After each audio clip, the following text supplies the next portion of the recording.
He gave her a choice no woman should ever have to make: lose her family home or warm the bed of a man who'd never once said her name. Naomi froze, breath caught, 3 cribs visible through the dark doorway ahead. Glass shattered somewhere below. Joon-ho's voice tore through the hallway, raw with a fury she'd never heard from him, not even the night he first saved her life. Something colder, faster, more dangerous than anything she'd witnessed replaced the careful man she loved. And beneath her terror, something impossible stirred. She wanted him closer, not further even now. Welcome to Seoul of Africa, where African hearts and Korean souls meet in the most emotional love stories ever told. Subscribe to this channel and turn on your notifications. We have so many more stories waiting for you, and every single one of them hits deeper than the last. 3 months had passed since the night Kang Joon-ho stood on that terrace and told Naomi the Oh family hadn't made their move yet. 3 months of quiet that felt, at times, almost peaceful enough to believe the danger had simply lost interest and wandered off somewhere else. It hadn't.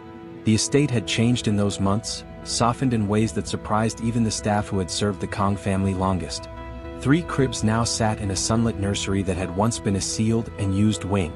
Madame Kang, who had spent decades ruling that house through calculation alone, could now be found most mornings humming old lullabies to her grandchildren, her sharp edges blunted by tiny fists wrapped around her fingers. Naomi had settled into a version of life she never could have imagined the morning she first polished that marble banister. She had a seat at the council table. She had a man who watched her enter a room the way other men watched storms roll in, with respect, with awareness, and with something that still occasionally looked like disbelief that she had stayed. 2 months earlier, on a quiet evening with no council meetings and no surveillance reports waiting on his desk, Joon-ho had finally asked her again, exactly the way she'd once requested, when the Oh family seemed, however falsely, to have finally stopped circling. Yes, she had told him simply before he'd even finished the question a second time, laughing at her own eagerness despite herself. I told you I wanted to say yes. I just needed the world to be quiet enough to actually hear myself say it. They hadn't yet set a date by the time everything changed again, the wedding postponed first by the demands of 3 growing infants, then by something far more urgent neither of them saw coming. Her grandmother had moved permanently into a small guest cottage on the estate grounds the month before, unable to bear the distance between continents any longer now that 3 great-grandchildren existed to fill her days. She had taken quickly to teaching the household staff her own remedies for colic and her own lullabies in Yoruba, songs the triplets now responded to as readily as the Korean ones Madame Kang preferred. You sleep with one eye open these days, her grandmother observed one afternoon, watching Naomi check the nursery monitor for the 3rd time in 20 minutes despite having just left the room moments earlier. I can't help it, Naomi admitted. Something feels different lately. I don't have proof of anything. Just a feeling I can't shake. Then don't shake it, her grandmother said firmly. A mother's feeling isn't nothing, baby. It's just evidence that hasn't finished arriving yet. Naomi laughed despite herself, though the unease in her chest didn't fully loosen even hours later. What none of them knew was that somewhere across the city, in a tower owned by a syndicate that had buried its grievances for 2 decades rather than abandoning them, a man named Oh Min-suk had finally decided the waiting was over. Oh Min-suk was not like Dae-hyun. He did not crave the Kang Empire out of greed, and he had no interest in council politics. He wanted something far older and far more personal, and 3 newborn heirs had just given him the perfect instrument to take it. 3 children, he said quietly, studying a folder of surveillance photographs spread across his desk, each one showing the same gated estate from a different angle. Born to a man the world believed could never father one. Fate has a strange sense of humor, doesn't it? His advisor, a wiry man with nervous eyes, shifted uncomfortably. The Kang security has only tightened since the incident with Dae-hyun. Getting close to those children will be harder than it's ever been. Then we don't go through the gates, Oh Min-suk said. We go through someone already standing inside them. His advisor lingered a moment longer. Are you certain about this? The old conflict ended decades ago. Reopening it risks more than just the Kang family's retaliation. Some debts don't end simply because everyone agrees to stop discussing them, Oh Min-suk said. He rose from his desk and crossed to a window overlooking the city, his reflection ghostly against the glass. 22 years ago, my brother believed a handshake meant something to the Kang family. He was wrong, and it cost him his life over a stretch of waterfront land that means nothing to either family today. I don't expect Joon-ho to understand that kind of debt. I only need him to finally pay it. What if the safest house in Seoul already had a crack in its foundation, and nobody inside it had noticed yet. Stay close, because the next person who walks through those gates is about to become the most dangerous threat this family has ever let inside willingly. 3 weeks earlier, a new nanny had joined the Kang household, a soft-spoken young woman named Yuna, recommended through an agency Madam Kang's own assistant had personally vetted. She was patient with the triplets, gentle with the staff, careful never to ask a question that might draw suspicion. She had spent every one of those 3 weeks learning the household's rhythms with the precision of someone who had been trained for exactly this. She memorized which guard rotated to the east gate at midnight, and which one preferred the west entrance during the same hour out of habit rather than instruction. She learned which doors stuck slightly in humid weather, requiring a firmer push that made a distinctive sound easy to disguise within the house's normal evening noise. She learned, most usefully of all, exactly which hallway camera had a 6-second blind spot during its rotation cycle, a flaw the estate's own security team had never bothered reporting because no one had ever tried to exploit it before. Naomi liked her immediately. That was, in some ways, the most dangerous thing about her. "You're good with them," Naomi said one afternoon, watching Yuna rock the youngest of the triplets to sleep with practiced ease. "I love children," Yuna said, smiling, and the smile reached nowhere near her eyes. "It's easy to be good at something you actually care about." "Where did you train?" Naomi asked, more out of polite curiosity than suspicion. "A small clinic outside the city," Yuna said smoothly. "Nothing as impressive as this house. I imagine that's part of why I appreciate it so much."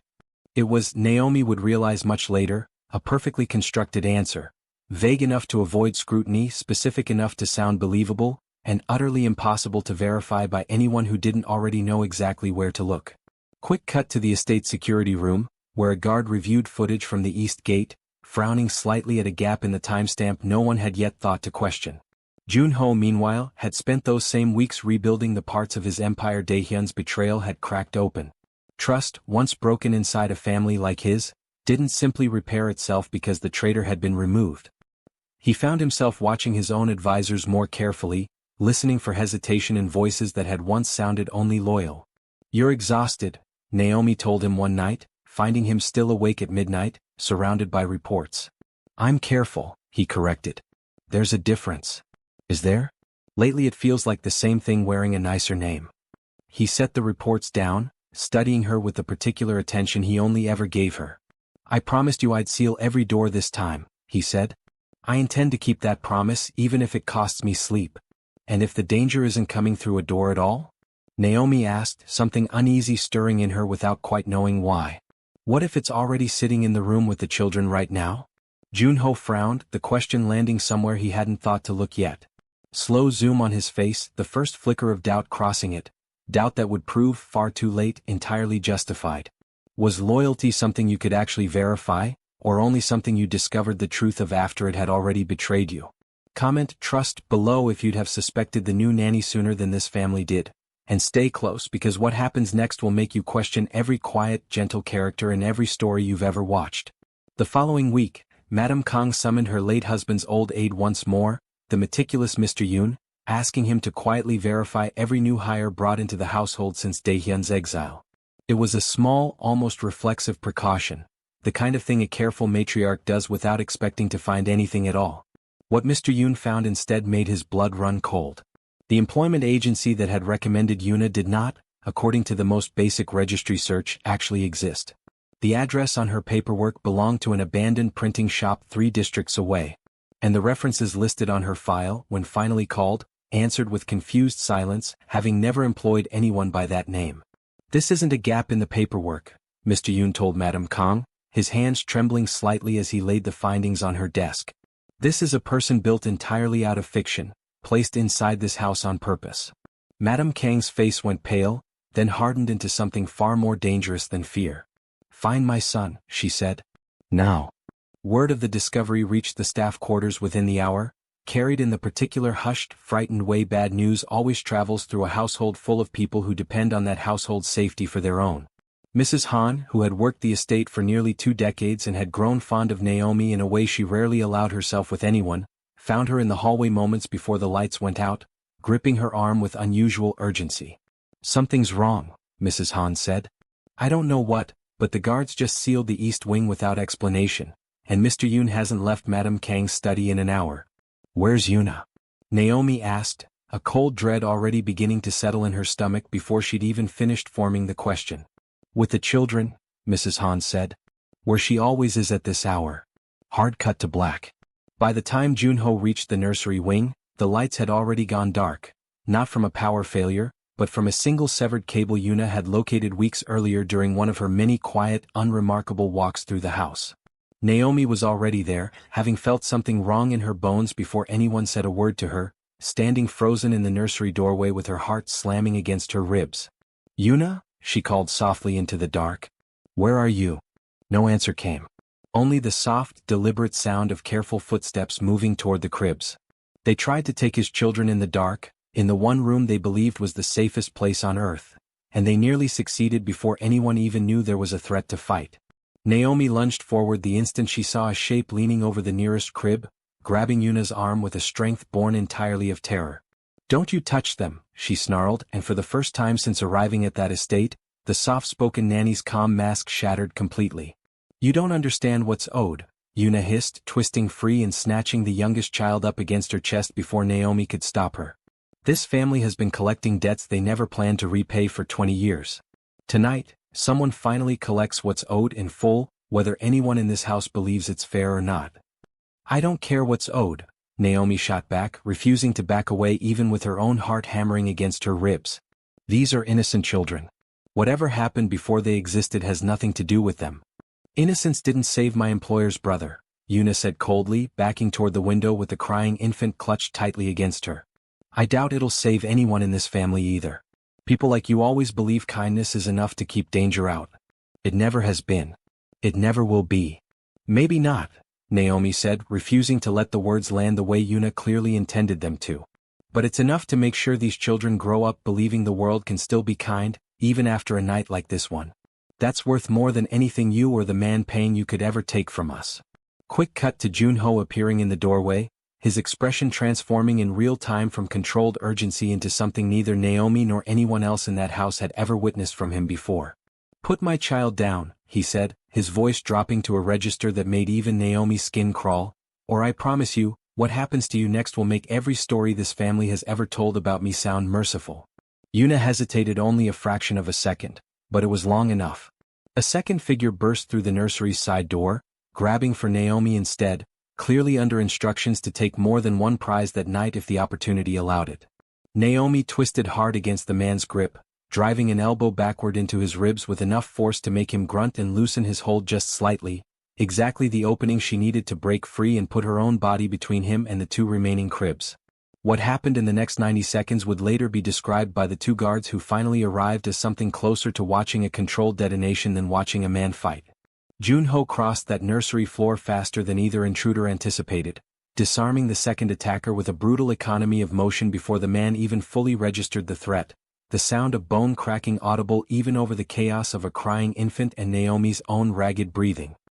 He turned toward Yuna with an intensity that made her retreat instinctively toward the window, the stolen child still clutched against her chest, her composure finally beginning to crack at the realization of exactly what she had walked into. "There's nowhere in this city you can run that I won't find you," Joon-ho said, advancing one slow, deliberate step at a time. "Hand her back and I promise your death will be quick. Don't and I promise you it absolutely will not be.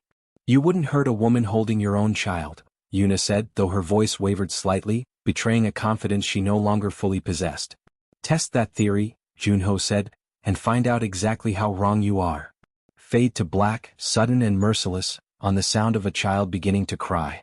When the lights finally came back on minutes later, restored by a guard who had located the severed cable and reconnected it with shaking hands, the scene inside that nursery told its own story without need of narration. The second attacker lay unconscious near the door. Yuna was gone, vanished through the window she had clearly scouted as an exit route weeks in advance, but the child she had taken lay safely back in Naomi's arms, shaking, unharmed and very much alive. "She's gone," one guard reported grimly, returning from a frantic search of the grounds. "Clean exit. She knew exactly where every blind spot in our perimeter was." "Then she had help drawing the map," Joon-ho said, his voice still carrying the cold, lethal register it had dropped into the moment he entered that room. "Someone inside the O family knows this estate better than people who've lived here for years." Naomi watched him from across the nursery, her own panic still raw in her chest, and felt something shift uneasily inside her at the look on his face. Not relief that their children were safe, not yet, but a colder calculation already forming behind his eyes about exactly how thoroughly he intended to make someone pay for tonight. Her grandmother arrived at the nursery doorway minutes later, having been woken by the commotion, her face ashen with a fear Naomi had rarely seen on her in all her years. "Is everyone," she started, then stopped herself at the sight of all three children, shaken but unharmed, gathered safely in Naomi's arms. "We're all right, Grandma," Naomi said, though her voice trembled with the same residual terror she could see mirrored in the old woman's eyes. Her grandmother crossed the room and pulled both Naomi and the nearest child into an embrace fierce enough to nearly knock them both off balance. "I told you," she whispered. "I told you something felt different. I should have said it louder." "You said it exactly loud enough," Naomi said. "I just didn't know what to do with the warning until it was almost too late to use it." "Joon-ho," she said quietly. "Look at me. They're safe. We caught it in time." "This time," he said. "I don't intend to rely on luck a second time. If you've ever wondered what happens to a calm, careful man the moment someone threatens the people he loves most, brace yourself, because what Kang Joon-ho becomes over the next several days will terrify even the people standing on his own side." By morning, half the city's underworld already knew something had shifted inside the Kang syndicate overnight. Joon-ho summoned every informant, every debt holder, every quiet contact his family had cultivated over decades, demanding answers with a relentlessness none of them had ever seen from him. "I want her name," he told his second-in-command, pacing the length of his study like a caged animal finally given a reason to break free. "I want every door she's ever walked through, every safe house the O family has used in the last 10 years, and I want it before sundown." "Joon-ho," his second-in-command said carefully, "if we move too aggressively, we risk provoking a war this family hasn't fully prepared for." "They already started the war," Joon-ho said. "The moment that woman put her hands on my daughter, the only question left is how quickly I end it." The first lieutenant they cornered, a mid-level enforcer with loose ties to the O family's shipping operations, lasted barely 10 minutes before giving up the location of a storage facility he believed had once housed Oh Min-suk's personal records. "I don't know anything about children," the man insisted, genuine fear cracking his voice. "I move cargo. That's all I've ever done for them." "Then you'll move me to whoever does know," Joon-ho said, "or you'll discover exactly how little patience I have left for men who claim ignorance instead of answers." The storage facility yielded nothing but old shipping manifests and a faded photograph of a young boy standing beside an older one, both of them smiling in a way that made even Joon-ho pause for a moment before setting it aside, unwilling yet to consider what it might mean. He turned the photograph over instinctively, the way one does without quite knowing why, and found a single line written on the back in faded ink. A date, 22 years old, and a name he didn't yet recognize but would, within the hour, understand completely. He tucked it into his jacket without a word, something uneasy settling over him that had nothing to do with the urgency of the search and everything to do with a growing sense that whatever waited for him at the end of this hunt was older, and more complicated than a simple act of greed. "There's history here," he murmured to his second-in-command. "Something none of us were ever told." "Does it matter?" his second-in-command asked. "Whatever the history is, they still came for your children." "It matters," Joon-ho said quietly. "Not for what I'm about to do, but for whether I can still recognize myself afterward." Across the estate, Madame Kang found Naomi sitting alone in the now heavily guarded nursery, watching her children sleep with the particular vigilance of a mother who no longer trusted silence the way she once had. "He's not sleeping," Madame Kang said, settling into the chair beside her. "Not eating either, from what the staff tell me." "I know," Naomi said quietly. "I don't know how to reach him right now. It's like watching someone disappear into a version of himself I've never met." "I have," Madame Kang admitted, something heavy in her voice. "His father became this exact man once, decades ago, during the early years of the war with the O family. It nearly cost him everything that mattered before he found his way back from it." She was quiet for a long moment, her gaze distant. "I never told Joon-ho the full story of what happened back then," she admitted. "His father never wanted him to carry that weight. I wonder now if keeping it from him only meant he had to discover the cost of that old war himself, the hard way, instead of learning it secondhand the way he should have. Would it have changed anything if he'd known sooner?" Naomi asked. "Perhaps not the danger," Madame Kang said. "But perhaps the version of himself he became while facing it. Some lessons are easier to survive when you already know they're coming." That same afternoon, the council convened an emergency session of its own, separate from anything Joon-ho had called or sanctioned. Several older advisors clearly unsettled by reports filtering back from the streets about exactly how far their boss seemed willing to go. "He's burning bridges this family will need for years," one advisor said carefully, addressing Madam Kang directly since no one dared raise the matter with Joon-ho himself. 3 safe houses destroyed in 2 days. Informants beaten badly enough that other syndicates are starting to ask questions about whether the Kang family can still be negotiated with at all, or only feared. "My son's children were nearly stolen from their own beds," Madam Kang said coldly. "I'd suggest tempering your concern about diplomacy until you've held your own grandchild and imagined someone else's hands around them instead." The advisor fell silent, chastened, though the unease in the room didn't fully dissipate. Even those most loyal to the Kang family had begun to wonder, quietly, whether the man hunting Oh Min-suk through the city's underworld still intended to stop once he found him. What brought him back? Naomi had asked her then, the question still echoing in her mind hours later. Madam Kang studied her for a long moment. "Someone willing to stand in front of him and refuse to let him disappear completely," she said. "I suspect you already know that's not a role anyone else in this house is equipped to play except you." Naomi sat with that thought long after Madam Kang had gone, turning it over against her own exhaustion, her own fear, the particular ache of having held her own child while a stranger tried to pull him from her arms. Some part of her wanted nothing more than to lock every door in that estate and never let anyone she loved leave her sight again. But locking doors hadn't kept Yuna out in the first place, and she suspected it wouldn't keep Joon-ho from finishing whatever this had already become inside him either. She found her grandmother in the cottage that evening, rocking quietly by the window. "I keep thinking about what I'd have done," Naomi admitted, sitting at her feet the way she had as a child. "If she'd gotten further. If the guards hadn't come. I don't recognize the version of myself that thought about afterward." "You don't have to recognize her," her grandmother said gently. "You just have to trust she did what needed doing. Fear doesn't ask permission before it teaches you something about yourself, baby. It just teaches it whether you're ready or not." "I'm afraid of what he's becoming out there," Naomi said quietly. "And I'm afraid that if I don't go after him, there won't be anyone left to remind him who he was before tonight." Her grandmother reached down and took her hand, studying her granddaughter's face with the same steady patience that had carried both of them across an ocean and through everything that followed. "I've watched fear turn good men cruel before," she said. "I've also watched it turn frightened women brave. The difference, baby, is almost always whether someone loves them enough to follow them into the fire instead of simply waiting for them to come back changed by it." "Then go," she said simply. "Some men need someone willing to walk into the fire after them. It sounds like you already know that's you." Quick cut to a dimly lit warehouse on the city's edge, where Joon-ho stood over a trembling informant who had finally agreed, after considerable persuasion, to reveal the location of one of the Oh family's lesser-known safe houses. "She'll be moved by now," the informant stammered. "Min-suk doesn't keep anyone in one place long, not after a job like that." "Where did he take her after the nursery?" Joon-ho pressed, gripping the back of the man's collar. "I won't ask a third time." "A processing house near the docks last I heard," the informant said, words tumbling out faster now. "He moves people through there before sending them north. That's all I know, I swear it." "Then I suggest you start talking faster," Joon-ho said, "before I decide you're simply wasting the very last patience I have left tonight." The second safe house, when his men finally located it before dawn the next morning, was already empty, the air still carrying the faint warmth of recently boiled tea and the hurried disorder of a hasty departure.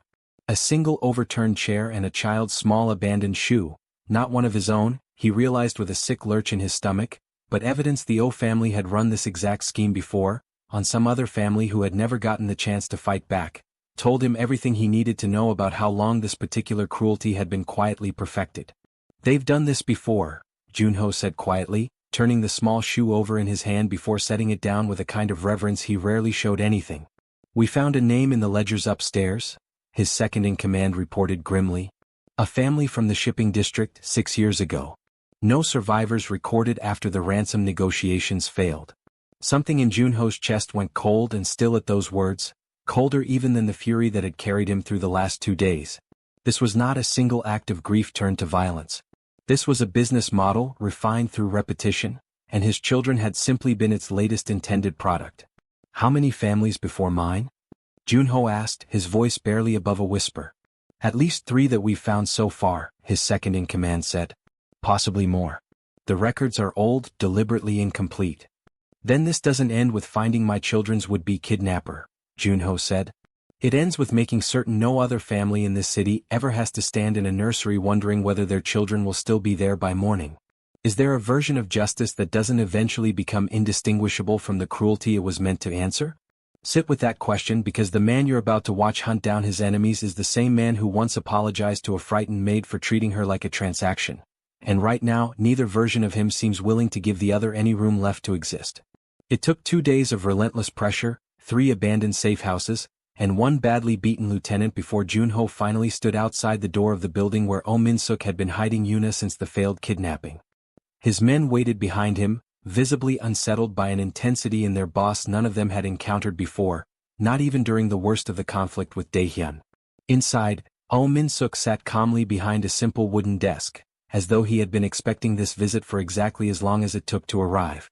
"You found me faster than I anticipated," he said almost approvingly. "Your father would have taken a week longer. Perhaps you're worse than him after all, in exactly the way that matters tonight."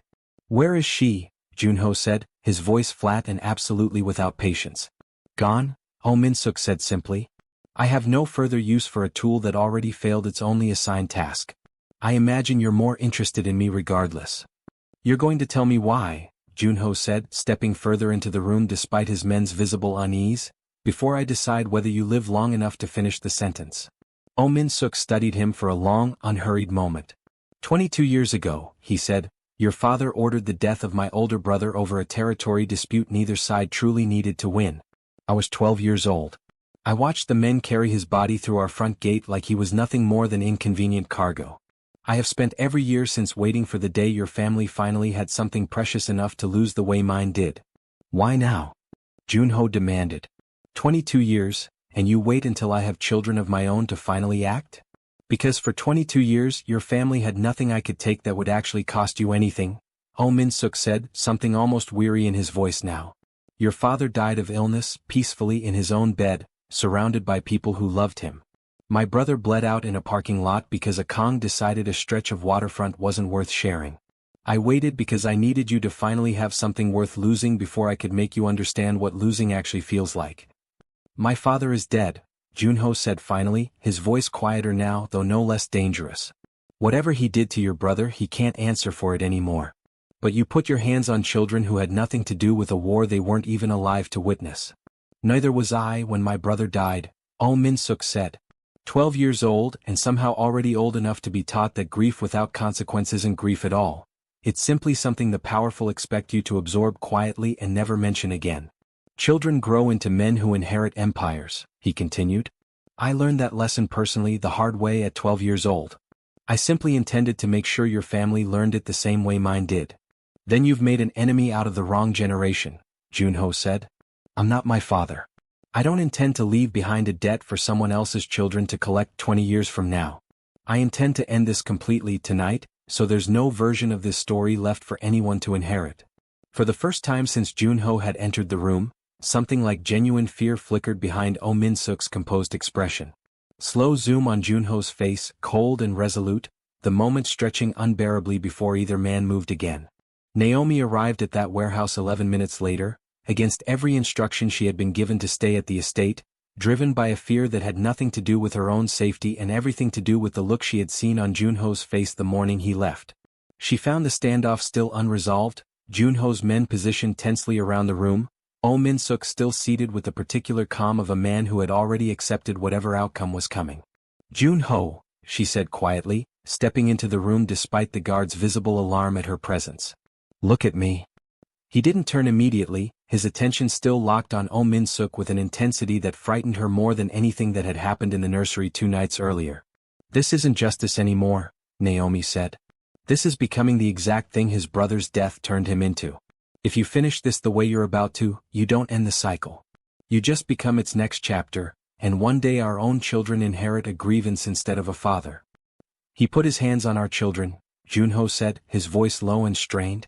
"I know," Naomi said. "And he will answer for that. But not like this.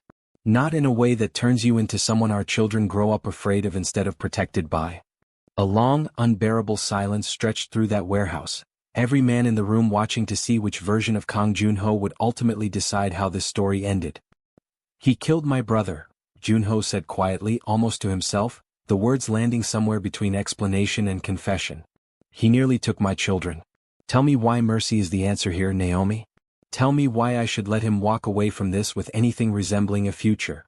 I'm not asking you to let him walk away, Naomi said, stepping closer despite his men's wary glances. I'm asking you to choose a version of justice our children would be proud to grow up understanding, instead of one they'd eventually learn to fear in their own father. There's a difference between ending this and becoming consumed by it. I watched you almost lose that difference completely tonight. Oh Min-suk, still seated, watched this exchange with something unreadable flickering behind his composed expression.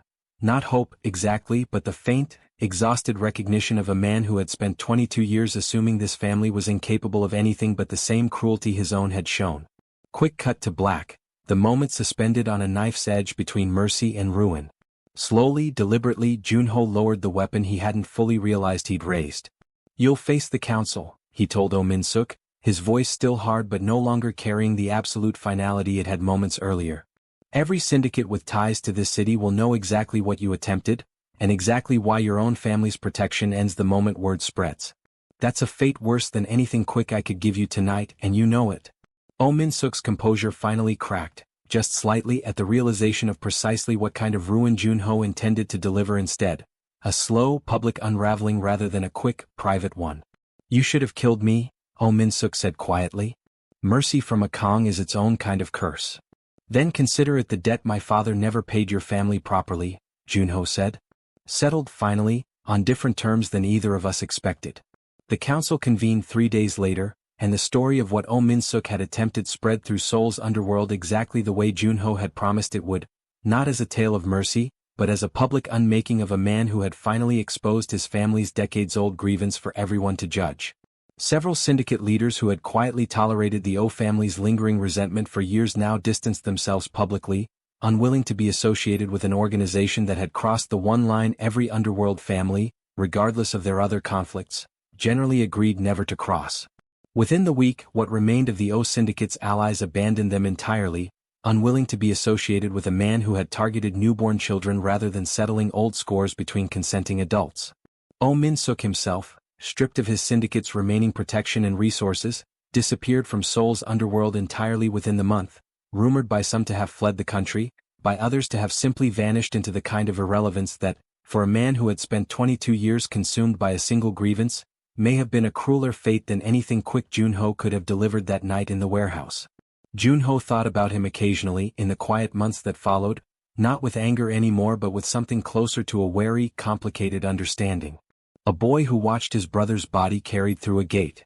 A grief that calcified year after year, into something that finally demanded a price someone else's children would pay for a debt they never owed.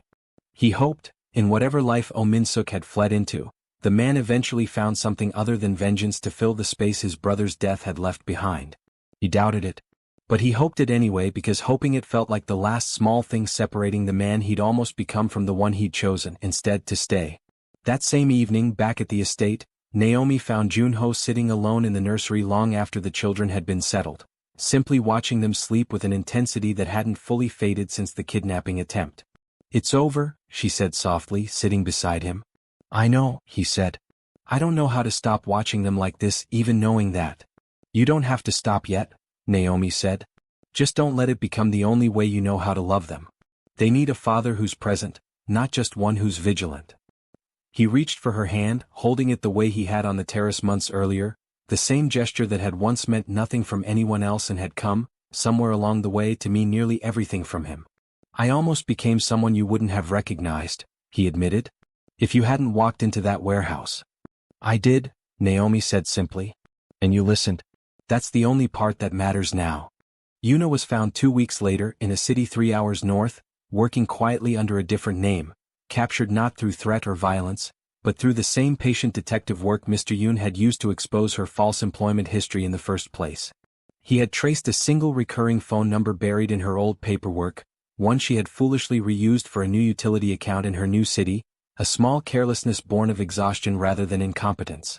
She did not resist when the authorities arrived, sitting quietly at a small kitchen table in an apartment far less luxurious than anything she'd grown accustomed to during her weeks inside the Kang household.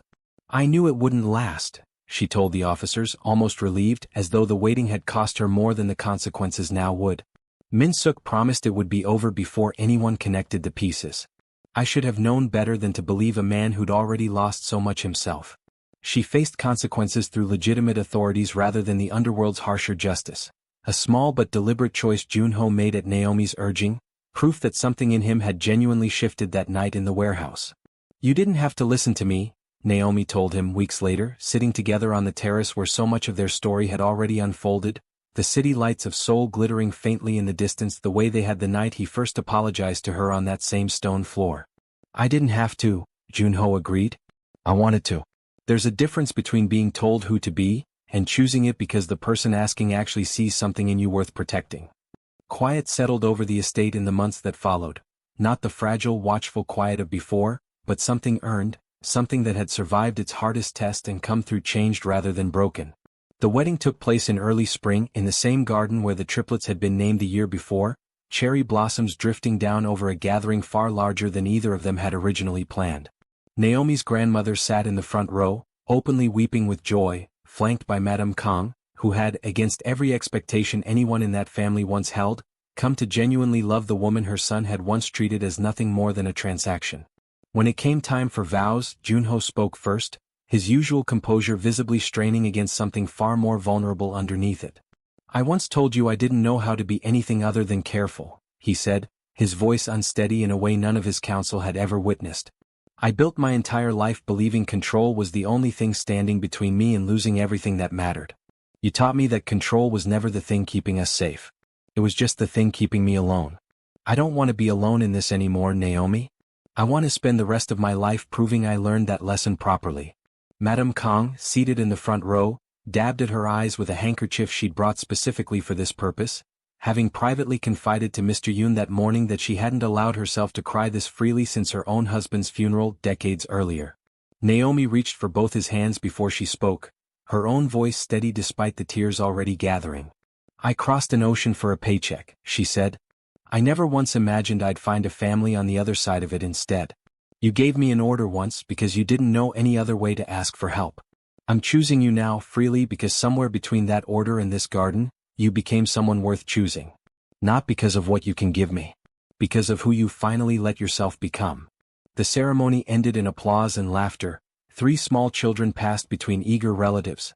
The entire estate transformed for one afternoon into something that looked, for the first time in its long and complicated history, simply and uncomplicatedly happy. 2 years later, the triplets had grown into a trio of small, fearless personalities who ran the halls of that estate with an ease neither Naomi nor Joon-ho had ever known themselves at that age.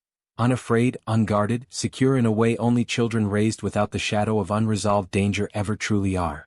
Madame Kang had taken to telling them stories at bedtime that blended Korean folklore with the Yoruba tales Naomi's grandmother told just as often, the two traditions weaving together so naturally none of the children seemed to notice they were inheriting 2 entire histories instead of one. The eldest of the 3 had recently taken to asking, in the particular relentless way young children ask about anything left even slightly unexplained, why her great-grandmother spoke a different language than her grandmother did, and why the family seemed to celebrate 2 sets of holidays instead of one. Naomi found herself answering those questions with a patience she hadn't always possessed, grateful that her children would never have to learn, the way she once had, what it cost to feel like you belonged in only half the rooms you were allowed to enter. You belong in every room in this house, she told her daughter one evening, tucking her into bed. Both halves of where you come from. Never let anyone make you choose. Naomi still sat at the council table most weeks, her voice carrying weight no one in that room questioned anymore. Joon-ho still ran an empire that demanded vigilance, careful decisions and occasionally difficult choices, but the man who made those choices now did so with a steadiness that had nothing left to prove and everything left to protect. Do you ever think about that night in the warehouse? Naomi asked him once, watching their children chase each other through the same garden where they'd married 2 years earlier. Every day, Joon-ho admitted. Not with regret. With gratitude that you walked in when you did. I think about who I might have become if you hadn't. You'd have found your way back eventually, Naomi said. I just made sure it didn't take as long. Maybe, he said. Or maybe some men never find their way back at all without someone willing to walk in after them. I don't like imagining which version of that I'd have been even now years later, with everything safe in front of me. Then don't, Naomi said simply. Imagine this version instead. It's the only one that's real now. He pulled her close, watching their children laugh beneath the cherry blossoms, and felt for the first time in his entire life, that the empire he had once feared losing meant nothing at all compared to the family he had somehow, against every odd stacked against either of them, finally managed to build and keep safe.